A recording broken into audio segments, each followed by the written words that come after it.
Baik, bismillahirrahmanirrahim. Assalamualaikum warahmatullahi wabarakatuh. Jumpa lagi dengan saya di Abil Maiwa Channel. Channel ini adalah merupakan channel pendidikan tempat kita berbagi tentang aplikasi pendidikan, Microsoft Office, serta tips dan triks komputer. Jadi pada video kali ini Bapak Ibu ya, kembali lagi admin akan mencoba mengupdate ya informasi terbaru terkait P3K Guru di tahun 2022. Yang mana di sini akan kami bagikan ya dua solusi final penuntasan 55.000 guru lulus PG tanpa formasi P3K di tahun 2022. Tentunya dua solusi final ini tentunya berdasarkan dari pemaparan dari Prof. Nunuk Suryani yang sempat kami tangkap ya dari beberapa kali raker dengan Komisi 10 ataupun dengan forum PGRI. Itu yang kami tangkap Bapak Ibu ya, dan ini dua solusi final bukan asumsi pribadi kami, tapi ini berdasarkan fakta dan realitas yang ada, bahwasanya ada 55.000 guru lulus PG tanpa formasi untuk tahun 2022 ini. Dan ini tentunya yang menjadi PR tersendiri bagi Kemendikbudristek, bagaimana proses penuntasannya. Seperti itu Bapak Ibu ya. Nah, sebelum kita lanjut, bagi rekan-rekan guru yang baru pertama kali ya mampir di channel ini, jangan lupa tekan tombol subscribe ya dan aktifkan lonceng notifikasi agar setiap hari Bapak Ibu bisa mendapatkan mengupdate informasi terbaru dari kami. Baik, kita langsung saja to the point ya. Kira-kira bagaimana dua solusi final ya untuk penuntasan 55.000 ya guru lulus passing grade tanpa formasi P3K di tahun 2022 berdasarkan pemaparan dari Prof. Nunuk Suryani. Kami sudah siapkan beberapa slide utamanya. Jadi slide pertama yang kita bahas di bagian sini Bapak Ibu ya, bahwasanya untuk kebutuhan ASN ya, atau untuk formasi guru ASN P3K di tahun 2022 ini totalnya Bapak Ibu tentu sudah paham ya, sudah ketahui, berulang kali sudah lihat 319.618 ya, dan yang sudah diangkat ya, artinya yang sudah mendapatkan penempatan 100% sudah aman. Ini yang 127.186, sehingga ada 55.000 yang belum mendapatkan penempatan tentunya. Meskipun demikian, dari 55.000 ini ada sekitar 11.349 ya formasi yang bisa diisi oleh P1 yang tidak mendapatkan penempatan, dengan asumsi bersedia memilih formasi yang masih kosong dengan menggunakan mata pelajaran jabatan lainnya sesuai dengan linearitas, tetapi dengan cara turun prioritas atau turun status. Tetapi catatan yang Bapak Ibu harus ketahui, ketika Bapak Ibu turun status, itu tidak akan menghapus status P1 Bapak Ibu ya. Itu tidak akan menghapus status P1 Bapak Ibu. Bapak Ibu tetap statusnya P1 sekalipun nantinya Bapak Ibu tidak lolos seleksi observasi. Data P1 Bapak Ibu itu sudah terekam ya Bapak Ibu, seperti itu. Nah, jadi bukan lagi sebenarnya 55.000 Bapak Ibu ya. Kalau misalkan 11.349 itu sudah bisa dipenuhi nantinya. Nah, melalui seleksi observasi yang mana P1 tetap diprioritaskan ketika ikut seleksi observasi ke P2 ataupun ke P3. Seperti itu Bapak Ibu ya. Nah, terkait dengan hal tersebut, maka secara otomatis Bapak Ibu tentunya ya sudah mengetahui secara seksama bahwa untuk penuntasan guru lulus PG itu sudah ada jadwalnya memang Bapak Ibu ya, bahwasanya untuk pengumuman kelulusan hasil seleksi untuk P1, P2, P3 dan pelamar umum itu dimulai tanggal 2 sampai 3 Februari 2023. Berarti loncat ya ke tahun 2023 berdasarkan jadwal resmi dari BKN ya, pastinya seperti itu.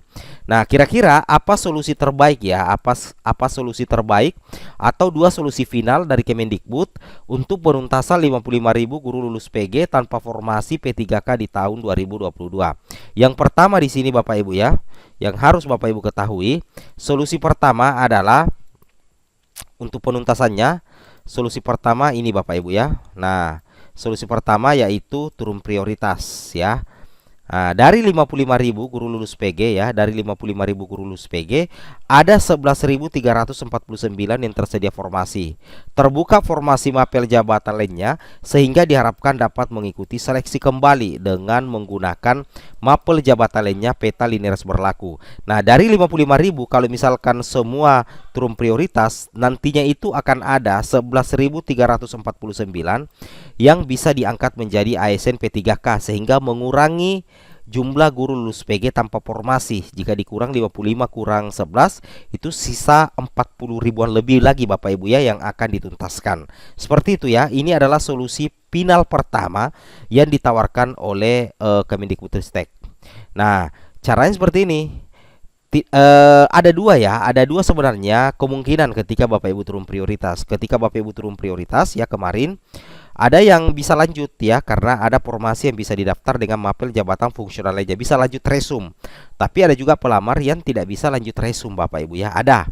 Nah, tentunya ketika Bapak Ibu tidak bisa lanjut resum, maka secara otomatis Bapak Ibu akan dimasukkan ke dalam cloud atau daftar tunggu atau yang terkenal dengan istilah waiting list. Seperti itu ya. Nah, di sini dikatakan ya dari 55.000 pelamar lulus PG yang belum dapat diangkat, 11.349 pelamar berpotensi dapat terangkat apabila mengikuti mekanisme penilaian. Nah, bagaimana mekanisme penempatan bagi guru lulus PG yang turun prioritas? Di sini kami sudah siapkan juga slidernya Bapak Ibu ya. Di sini Bapak Ibu lihat. Nah, seperti ini ya. Jadi untuk yang turun prioritas nantinya Bapak Ibu akan ada 3 skema, yaitu pelamar yang lulus akan ditempatkan di sekolah induknya ya. Jadi ada istilah perpindahan formasi di seleksi observasi berdasarkan nilai yang lebih tinggi. Kemudian yang kedua adalah pelamar yang lulus akan ditempatkan di sekolah induknya. Jika tidak ada kebutuhan maka akan ditempatkan pada sekolah yang membutuhkan. Misalkan di sini kelebihan ya. Di sekolah C, di sekolah D sudah kelebihan guru, sedangkan pemenangnya itu dari sekolah C. Sedangkan di sekolah B tidak ada guru honorer dan tidak ada formasi tapi banyak kebutuhan. Nah, nantinya itu formasi itu akan dipindahkan di sini.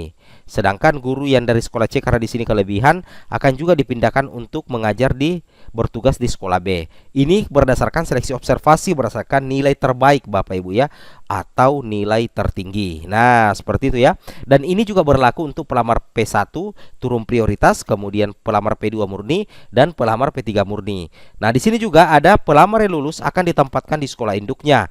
Kemendikbudristek melakukan verpal ya untuk penempatan tempat tugas ya. Jadi nantinya terkait dengan hal ini akan ada satu sistem mekanisme penempatan setelah seleksi observasi yang mana nantinya penempatannya itu ditentukan langsung oleh Kemendikbud. Kenapa? Karena Kemendikbud nantinya yang akan melakukan verpal penempatan.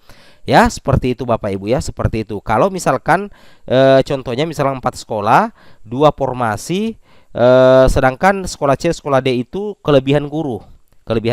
Sedangkan pemenangnya di sekolah C dan sekolah D, tetapi sudah tidak ada lagi sekolah yang kosong. Maka nantinya pemenang pertama yang ada di sekolah C, di sekolah D karena kelebihan guru akan dikembalikan kepada pemenang kedua sehingga pemenang kedua akan menempati formasi. Ini berdasarkan verpal dari Kemendikbudristek. Nah, seperti itu ya, sangat jelas ya penjelasan dari admin. Nah, ini yang pertama, ini solusi pertama. Kalau masih tidak mempan, Kemendikbudristek sudah pilih solusi terakhir Bapak Ibu ya. Di sini kita lihat dulu solusi terakhir Kemendikbud. Di sini dikatakan guru lulus PG tanpa formasi P3K 2022 jangan berputus asa.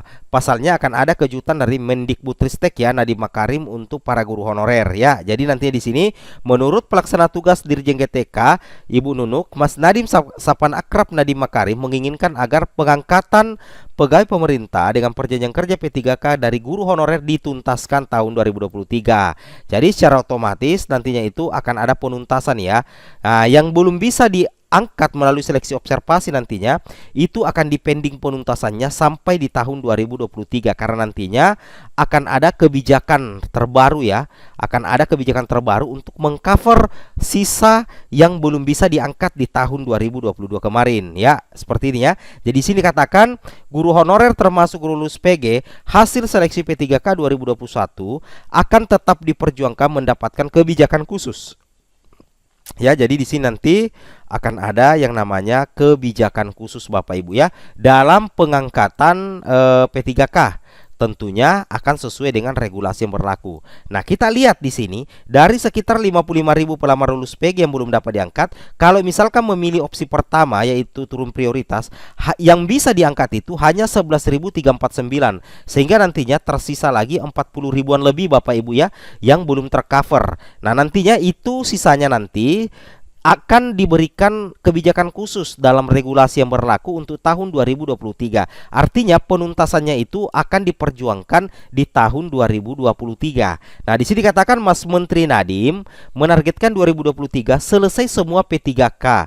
Ya, selesai semua P3K dari guru honorer. Makanya akan ada regulasi baru lagi untuk 2023. Nah, jadi sudah sangat jelas ya terkait dengan dua solusi final untuk penuntasan 55.000 guru lulus PG tanpa formasi P3K 2022. Semoga bermanfaat. Assalamualaikum warahmatullahi wabarakatuh.